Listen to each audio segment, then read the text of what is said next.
Creamer Media's Polity, I'm Tabi Shomulekai.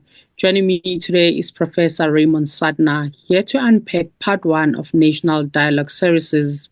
Why a national dialogue and what does it mean? You argue that the government has not been clear about meanings of keywords, notably national and dialogue. So is this a call for national dialogue, not simply calling on people to meet as reasonable human beings and hammer out solutions, or is it something new, or is it not simply looking back to an earlier period when there was a commitment to these values which the dialogue is dedicated as with the Constitution? Well, I think it's not clear when people assume that the word national is clear, that everyone understands that will be at a particular place at a particular time, or other people are clear that it must be at a lot of different places at different times. And who are the national?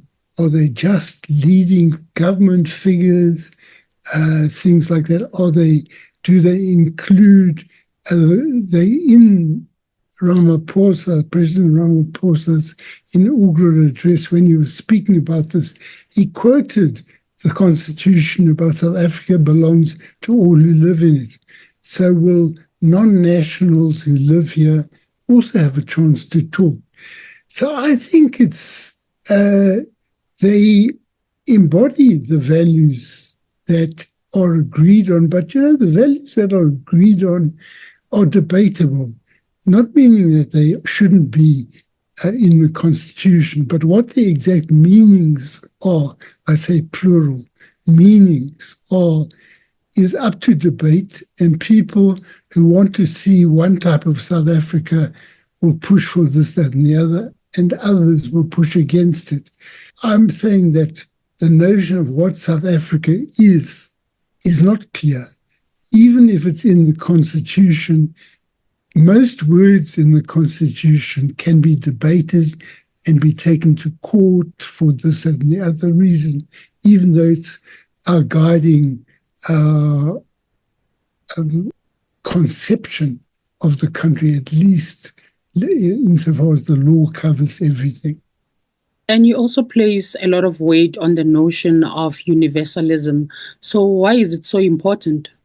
There's a lot of theories about universalism, but my sense is that South Africa, the notion that South Africa belongs to all who live in it, or that when we say freedom is not just for the whites, or it's not just for Africans.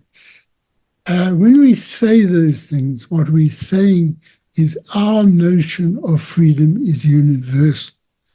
When South Africa brought a case against Israel in the International Court of Justice, it was saying that our notion of freedom extends to every people in the world who are experiencing oppression, because freedom is not just for one section of the world or one section of the territory that is Israel and Palestine. The Palestinians must have their freedom. Israelis are not supposed to be oppressed once Palestinians get their freedom. How that will be worked out has still to be debated and organized. But the case of South Africa going to the International Court is an example of universalism. It's not characteristic of post-apartheid South Africa, because it's a very good thing that they did. But the rest, a lot of things that they do are not supportive of universalism, in my view, like this Stilfontein, the miners in Stilfontein, how that has been treated. And lastly, Raymond, you criticize the organizers for having decided before the national dialogue on certain outcomes, notably a social compact and common vision. So these are surely well known and widely accepted. So what is the problem with that? Well, I've not had a discussion with people on what they understand by social compact.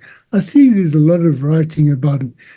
A common vision is a very generalized concept.